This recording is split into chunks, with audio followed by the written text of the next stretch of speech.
நம்மோடு திரைப்பட இயக்குனர் பிரவீன் காந்தி இணைந்திருக்கிறார். சார், நீங்கள் தொடக்க காலத்திலிருந்து விஜயனுடைய ஆதரவான ஒரு கருத்தை தெரிவிச்சுட்டு வர்றதை பார்க்க முடிகிறது. ரஜினிகாந்த் மீது கூட விமர்சனத்தை இன்றைக்கு முன்வைத்து அதற்கு பெரும் எதிர்வினை என்பது ஏற்பட்டிருக்கிற சூழல்ல உங்களுடைய பார்வை என்ன சார்? திரு விஜய் அவர்கள் அரசியலுக்கு வந்தால் ஒரு மாற்றம் வரும்னு எதிர்பார்த்த பல நல்ல மனங்கள்ல நானும் ஒரு மனம்தான். ஜனங்களோட மனம் மாதிரி, உங்களுடைய இதோட பேர் மாதிரி என்னோட மனமும் அதை எதிர்பார்த்தது. நல்லதே நடக்கும் என்று எதிர்பார்த்தோம். அது எங்கன்னா அந்த பசங்களை கூப்பிட்டு வச்சு 234 தொகுதிகளையும் கூப்பிட்டு படிச்சவங்களை அவரு என்கரேஜ் பண்றாரு. படிச்சா ஒரு மனுஷன் அவனுடைய வாழ்க்கையை அவனே மாத்திக்குவான். அரசாங்கமே தேவையில்லை. ஒருத்தர் நல்லா படிச்சுட்டானா அவனே தன்னை மாத்திக்குவான். அப்படிப்பட்ட ஒரு நல்ல விஷயத்துல கை வைக்கிறாரு. இப்படி ஒரு தலைவர் வந்தாருன்னா ஒரு மாற்றம், அதுவும் குறிப்பா இளைஞர்களுக்கு செய்யறாரு. இளைஞர்களுக்கு ஒரு ஊக்கமா இருக்காரு. இவர் ஒரு தாக்கத்தை ஏற்படுத்துவார். ஊக்கம் தருபவர் நிச்சயமா தாக்கத்தை ஏற்படுத்துவார் என்ற ஒரு நம்பிக்கையில் அவருக்கு நம்ம சப்போர்ட் பண்ணோம். அது எது வரைக்கும் என்னால அவருக்கு சப்போர்ட் பண்ண முடிஞ்சதுன்னா, கரூர் சம்பவம் வரைக்கும் என்னால நல்லாவே நான் சப்போர்ட் பண்ணிக்கிட்டு இருந்தேன். எப்போ கரூர்ல ஏர்போர்ட்ல ஒரு நண்பர் கேட்கிறாரு, சார் 33 பேர் செத்துட்டாங்களா சார், என்ன சார் அப்படின்னு கேட்கும்போது பதிலே சொல்லாம ஓடும்போது எனக்கு அங்கு ஒரு தலைவன் மறைந்தே விட்டான். எப்படி உதித்த ஒரு தலைவன் மிக விரைவில் உதிர்ந்தா மாதிரி ஆயிடுச்சு எனக்கு.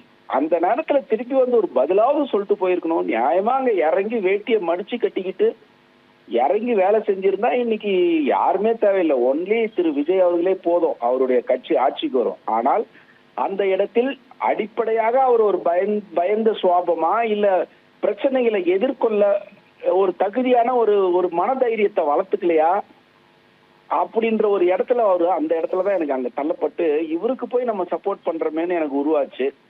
அதுக்கப்புறம் பாத்தீங்கன்னா சங்கீதா மேடமோட மேட்ரு. சங்கீதா மேடமோட அந்த ஸ்டேட்மெண்ட்டை பார்க்கும்போது நமக்கு ரொம்ப கஷ்டமா இருந்தது. ஆக்சுவலி அது பாத்தீங்கன்னா செப்டம்பர் போன வருஷமே அவங்க ஃபைல் பண்ணியிருக்காங்க. அவங்க நேர்மையா வெளியே தெரியாம வச்சிருந்துருக்காங்க. பட் காலங்கள் எல்லாத்தையும் கொண்டு கடை தெருவுக்கு கொண்டு நிறுத்திருச்சு காலங்கள்.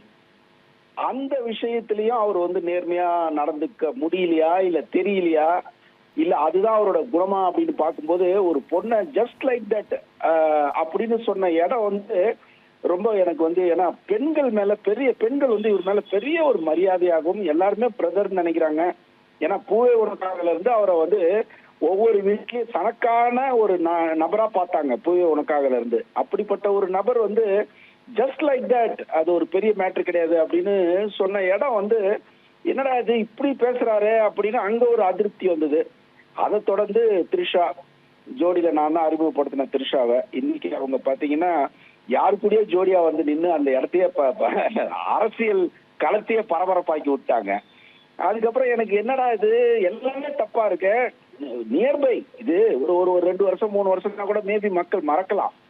ஆனா அரசியல்ல தேர்தல் நெருங்க போற நேரத்துல ஒரு தலைவர் இப்படி இருக்கலாமா, அப்படி இது சரி வருமா, இது தப்பு பண்றாங்களே யாரு இவங்களுக்கு அட்வைஸ் பண்ணிக்கிட்டே இருக்காங்கன்னு நான் கூட இருக்கவங்க மேலேயே நான் என்னுடைய பார்வைகள் தப்பாவே இருந்தது, இவங்க சரியில்லைன்னு.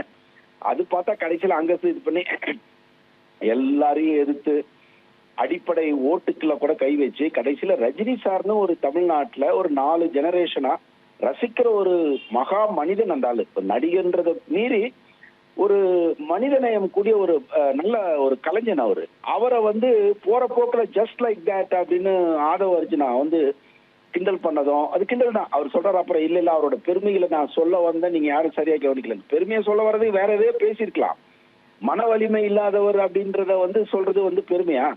அப்போ திட்டமிட்ட இவர்கள் எல்லாரோட விஜய் தான் பெருசுன்னு சொல்ல வர ஒரு கட்டமைப்பு இருக்குல்ல, அது மக்களுக்கு பிடிக்கவே பிடிக்காது சார். ஏன்னா இன்னைக்கு தமிழ்நாட்டுல ஒரு 7-8 கோடி பேர் மக்கள் இருக்காங்கல்ல சார். இதுல எல்லாரையும் வச்சிருப்பாங்க சார். நீங்க எல்லாரையும் கெட்டவன்னு சொல்ல போது அப்ப நீ யாரு? நீ ஒரு நடிகன் தானே, நல்ல டான்சரு.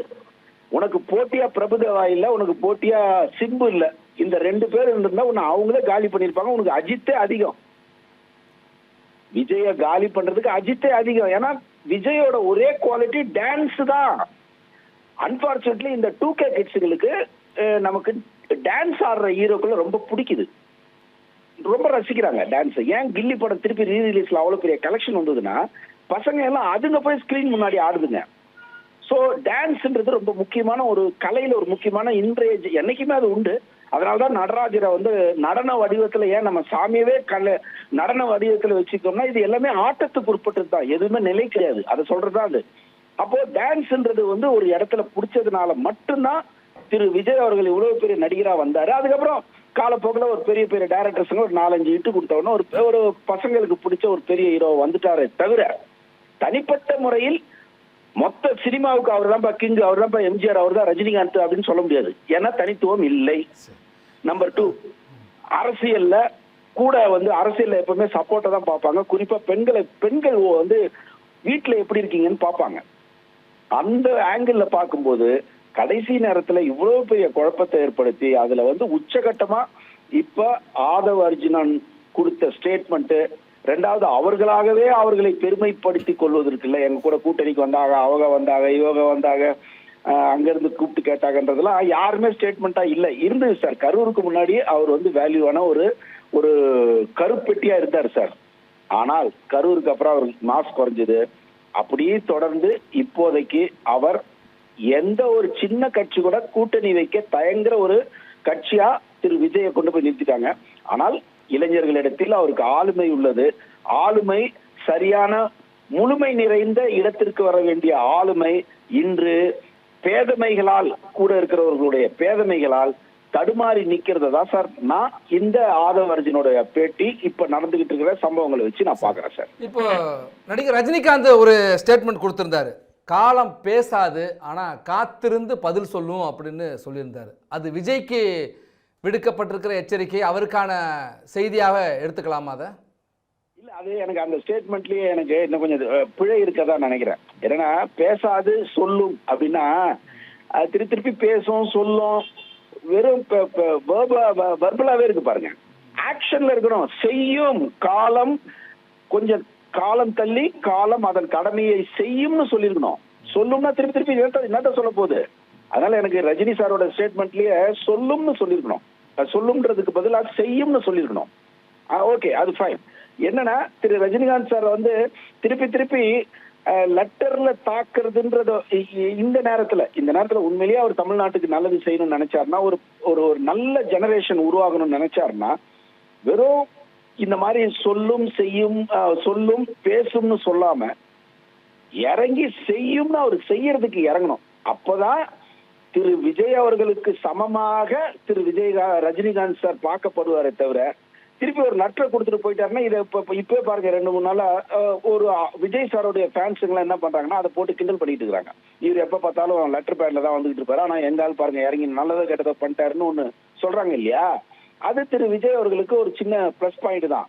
ஆனா ரஜினி சார் தொடர்ந்து லெட்டர் பேட்லயே வந்து போர் தொடுப்பதுங்கிறது வந்து இப்பவும் அவருக்கு ஒண்ணு இல்லை சார். இப்போ ரஜினி சார் ஒரு நல்ல முடிவை எடுத்து எதையாவது ஒண்ணு செஞ்சாருன்னா அந்த கடைசியா அவரோட ட்ரெய்லர் வந்தது இல்லையா, அந்த ட்ரெய்லர் நெல்சன் டைரக்ஷன்ல வந்த கமல் சாரும் ரஜினி சாரும், கமல் சார் கேட்பாரு யார் ஹீரோன்னு கேட்பாரு, ரஜினி சார் சொல்லுவாரு யாரு ஹீரோன்னு கேக்குறாருல சொல்லுங்க ஜி அப்படின்றது அந்த அந்த அந்த டோன்ல சொல்லுங்க ஜி நான் தான் ஹீரோன்னு சொல்லுங்க ஜி அப்படின்னு மக்களுக்கு உரத்த குரலில் ரஜினிகாந்த் தான் சினிமாவிலும் அரசியலிலும் நெஜ ஹீரோன்னு அவர் ப்ரூவ் பண்ணணும்னா வெறும் லெட்டர் அனுப்பிச்சோட நிறுத்திக்காம அடுத்த ஸ்டெப்பு போனா இது வந்து ஒரு பேசு பொருளா இல்லாம ஒரு அதிர்வு பொருளா மாறும். இல்லைன்னா இது வழக்கம் போல ஒரு ரஜினி சார் லெட்டர் கொடுத்தாருன்னு சொல்லிட்டு நாளையில இருந்து வேற டாபிக் போயிடுவாங்க. ஏன்னா அரசியல் ரொம்ப ஷார்ட் டைமா இருக்கிறதுனால ரஜினி சாரோட இன்ஜெக்ஷன்ல வெறும் வந்து பேப்பர் பத்தாதோன்னு எனக்கு தோணுது சார். இப்போ அடுத்தடுத்து வர்ற நிகழ்வுனால விஜய் மீதான எதிர்பார்ப்பு நம்பிக்கையும் குறைஞ்சிட்டு அவர் மீது ஒரு கணிக்கப்பட்ட வாக்கு சதவீதம் குறைஞ்சிட்டு அப்படிங்கிறாங்களே, சரியா சார்? அது நானும் அது 100% நான் முந்தா நேரத்து ஒரு பெரிய சேனல்ல சொல்லும் போதே சொன்னேன் சார். அவர் 5-8% அவர் இப்போதைய சூழ்நிலைக்கு, அதாவது நான் கணக்கு போட்டது என்னன்னா ஃபர்ஸ்ட் நான் வந்து அவருக்கு பேசும்போது நான் 18-20% நான் தான் முதல்ல அடிச்சு சொன்னேன். பல சேனல்கள்ல நம்பர் 1 லீடிங் சேனல் எல்லாம் நான் சொன்னது நான் தான் அவருக்கு ரொம்ப ஆதரவாகவும் கன்ஃபார்மா அவர் ஒரு பெரிய அதிர்வு ஏற்படுத்துவார்னு சொன்னேன். அதை தொடர்ந்து நிறைய பேர் சொன்னாங்க அவர் 20-25 வருவாருன்னு. சவுக்கு சங்கர்ல இருந்து பல பேர் சொன்னாங்க. இதெல்லாம் பின்னாடி தான் சொல்றாங்க. முதல்ல சொன்னது நான் தான். விஜய்க்கு அந்த நம்பிக்கையில நான் தான் சொன்னேன். ஆனால் இப்போதைய இந்த சரிவுகளை பார்த்திருக்கும் போதும், குடும்பத்துல பிரிவுகளையும் ஏற்பட்டிருக்கும் சரிவுகளையும் வச்சு பார்க்கும்போது திரு விஜய் அவர்கள் 5-8% ஓட்டு வாங்கினாலே பெரிய விஷயமா இருக்குமோ. ஏன்னா ரொம்ப டைம் வேற, ரொம்ப ஷார்ட் பீரியட் சார். இன்னைக்கு இதுக்கப்புறம் அவங்க எத்தனை பேர் 234 தொகுதிக்கு ஆளுங்களை சேர்க்கணும், அந்த அவங்க வந்து எல்லாத்துக்கும் தயாரா இருக்கணும். அதெல்லாம் நீங்க நோண்டி பாத்தீங்கன்னா டிஎம்கே ஏடிஎம்கேவும் கிட்டத்தட்ட 2 வருஷமா ஒர்க் பண்ணிட்டு இருக்காங்க. சாலிட் பார்ட்டி தயார். அண்ட் சீமான் அந்த இதுக்குன்னே அதான் சார், இதுக்குன்னே வேலை செய்யறவங்க இதை கரெக்டா செய்வாங்க சார். நீங்க போற போக்குல இதுல வந்து கேம் ஆட்டு போலான்னு பண்ணீங்கன்னா நீங்க மாட்டிக்குவீங்க. நன்றி. விஜய் இப்ப வந்திருக்காரு. நன்றி. இன்னொரு நன்றி பிரவீன்காந்த், உங்கள் கருத்துக்களை பகிர்ந்து கொண்டமைக்கு.